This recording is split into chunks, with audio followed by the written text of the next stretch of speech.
Hi, welcome to the Pursuit of Truth. It's World Autism Acceptance Week, and this is the letter that I've been writing for the last few months, last month, with lots of corrections and changes.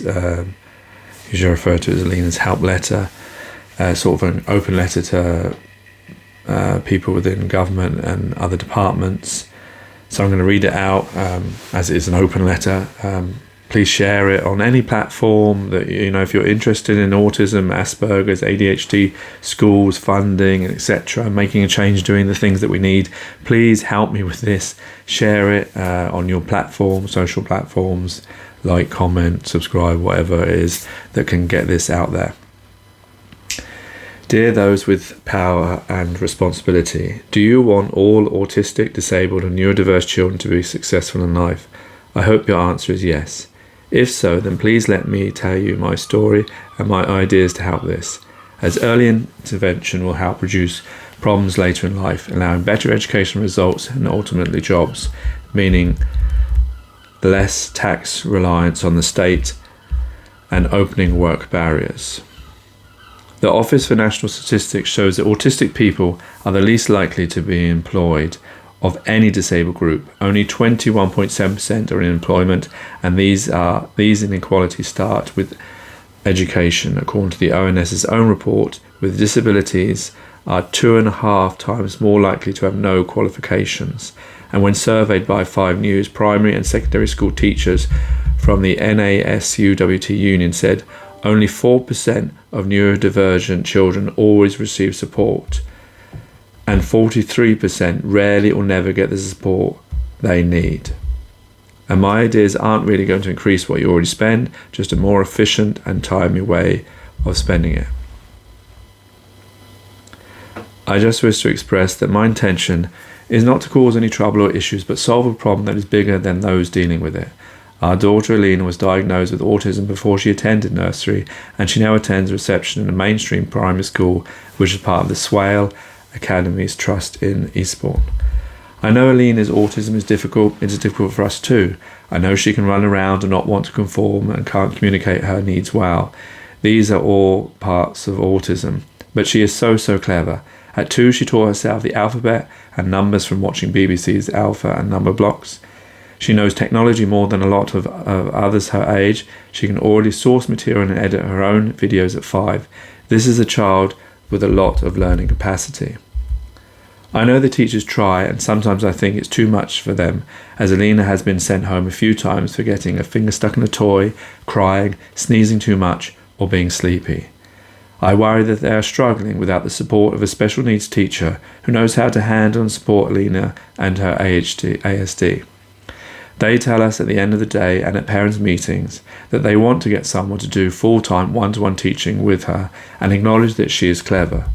During term 4, I understand they have found support for Mondays and Tuesdays for Aleena, which we've noticed has helped Aleena's progress, especially recently on a Monday when in her book review she read 3 books with ease and was engaged and cuddled a child that was crying rather than getting upset, as crying sometimes triggers Aleena, which makes me wonder if Aleena had full 5-day support since day 1, how much progress she could have made. In her first additional needs plan A&P meeting, after 6 weeks of school's attendance, the inclusion team were already talking about a transfer to another school, i.e. a special school, which I wasn't happy about, and everyone in the room said that Aleena needed one-to-one support, but the plan was for us to attend 3 more of these A&P sessions before an educational health and care plan (EHCP) could be started. Now at the end of term 3 in the A&P meeting, a temporary place for attendance at a unit was proposed. After clarification, they meant a special needs school, as Inclusion, Special and Education Needs and Disabilities (ISEND) want them to start the ehcp, a 20-week process of more unnecessary analysing rather than accepting the professional opinion medical diagnosis, which has now started its process, SEN E0001PS. This means delaying the support she needs from day 1 of reception, which will now come in year 1 if the EHCP is accepted. I am led to understand that the EHCP usually continues to term 4. I had tried in term 1 to help the school by writing on the 14th of October 2022 to my local MP, who passed a letter on to the Director of Child Services asking for the EHP to start then, reference CA 24459. In the AMP meeting with SENCO and ISEN, Communication Learning and Autism Support Services class didn't attend. It was admitted that Aleena needs had not been met or support provided and wanted her to go to a special school as she had not progressed under them with comparison between term 1 and term 3. It was reported in the AMP notes that Aleena's funding for term 1 was for 7 hours a week, but for term 3 was only 4 hours a week. As I said in the meeting, I am disappointed that in the 21st century that mainstream schools are still failing autistic, disabled children by not meeting their needs. Aleena is not the first autistic child, but it is as if she is, and that schools have not adapted to meet the needs of neurodivergent children, but just lay it at the government's door for funding, whereas schools should have a set amount of money every year that should be spent to enable all children access to the same good education and meet all their needs by preparing and adapting. At the end of the day, schools should be about finding a way so that every student gets the best education. Ideas. 1. When funding is given to school, which I believe is £5,000 per pupil, they should make aware how many students have a disability such as autism, ADHD, Asperger's or other physical mental disabilities. This is already known as all these conditions are found pre-nursery, and schools already meet ISEN parents before the start of term to discuss. And for those students, funding should be £10,000 or £15,000 on day 1. I don't know how much is needed to pay a special needs disability teacher who will concentrate on those children in class. 2.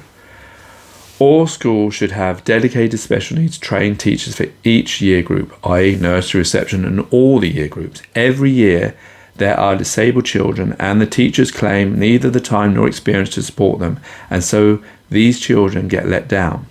By failing to prepare, they are preparing to fail. 3.